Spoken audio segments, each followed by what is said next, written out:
The only limitations that you have in your life are the ones that you impose upon yourself. Okay?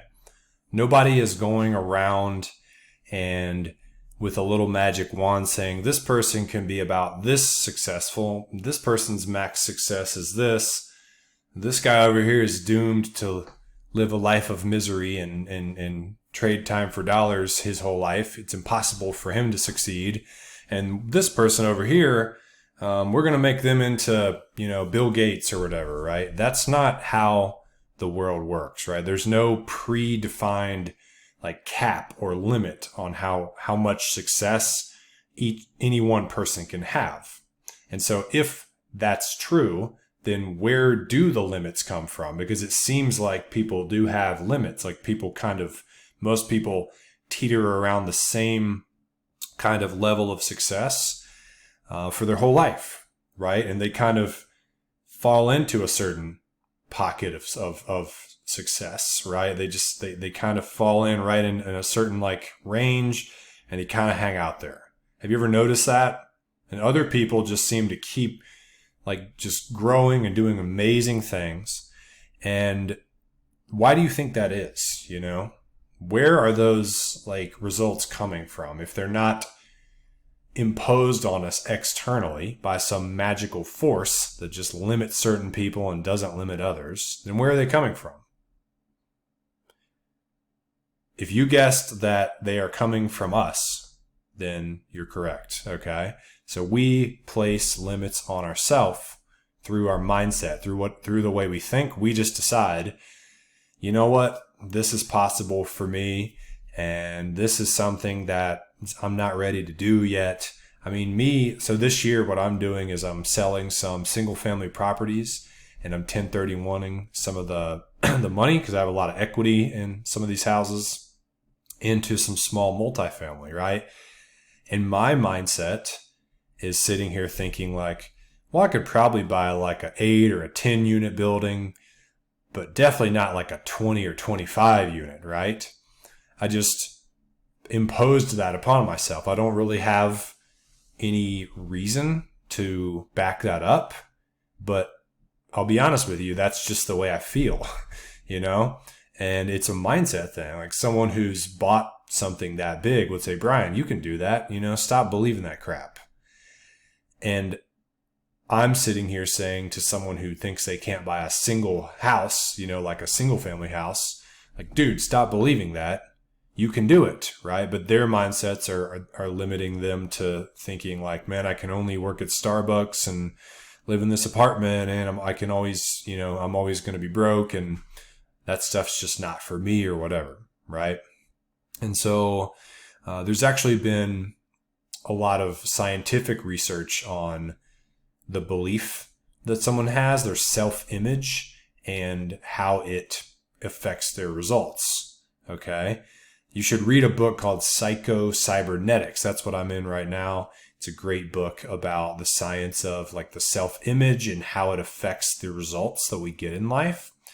And it's pretty cool because there was this plastic surgeon who he noticed that, people would come to him like really depressed and down and just believing like their self-image was really low.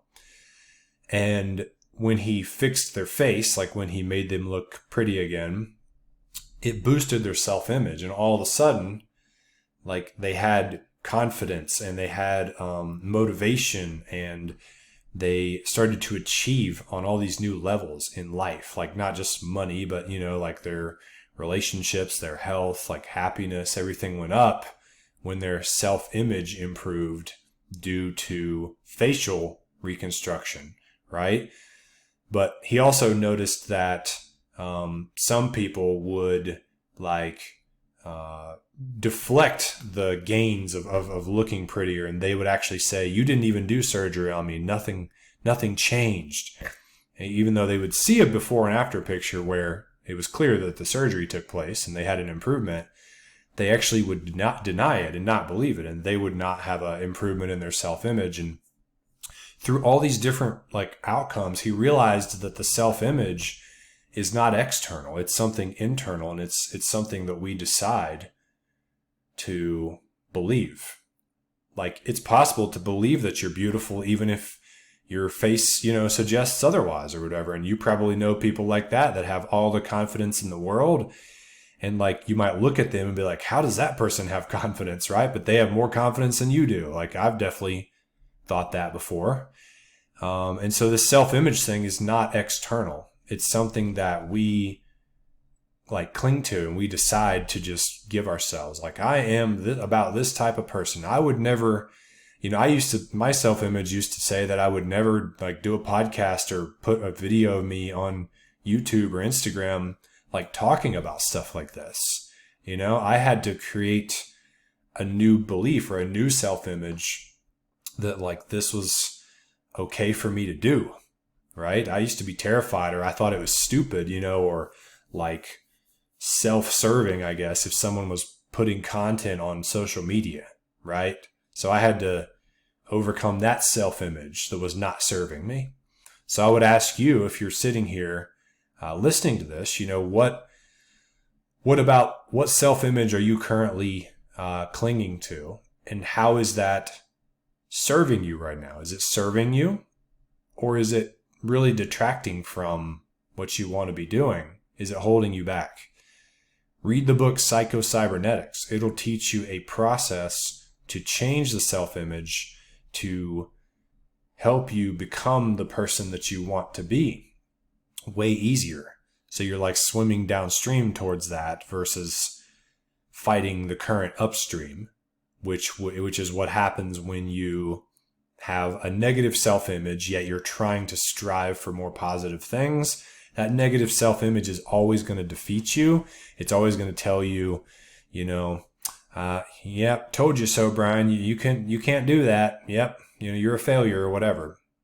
Like, if you think about the kid that goes to school and comes home and says, no one likes me, no one likes me at school. No one talks to me or whatever, right? Sure, we've all experienced that, or you've had kids that have said that.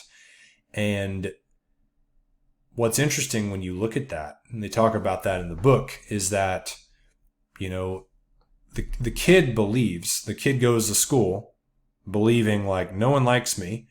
And then at school, no one talks to him. And so that confirms their belief. They go, see, I knew it. No one likes me because no one talked to me today at school. And they go complain to their parents about it or whatever. And the kid thinks that the reason they believe that is because it's happening. And so that's their evidence.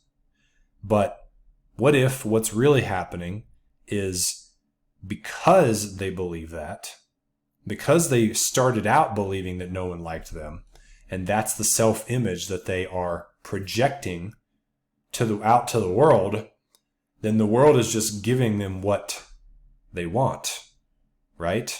What if what we believe actually creates our reality versus reality creates our beliefs?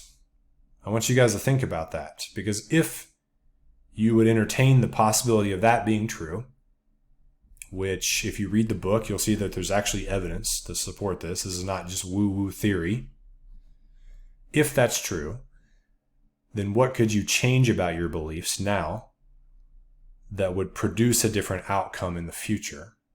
What if instead of trying to fight upstream and do different things every day and just hope that something works out, what if you needed to change some beliefs about your self-image, about what's possible for you, and set a different intention for what you want to get and what you believe you can get out of life, and then see what that attracts into your life? See if that makes your efforts way easier. See if that gives you a lot of clarity on maybe some things you could do that will attract that into your life. I know for me, when I started doing a morning routine where I would really just visualize the future that I wanted and go ahead and state my goals and things as if they've already happened, it opened up channels in my brain that just connected me with different people and opportunities that were always sitting right in front of me, but I didn't leverage because I didn't see the connection, or I didn't believe it. Didn't have the confidence to reach out and ask this or that person for help or whatever.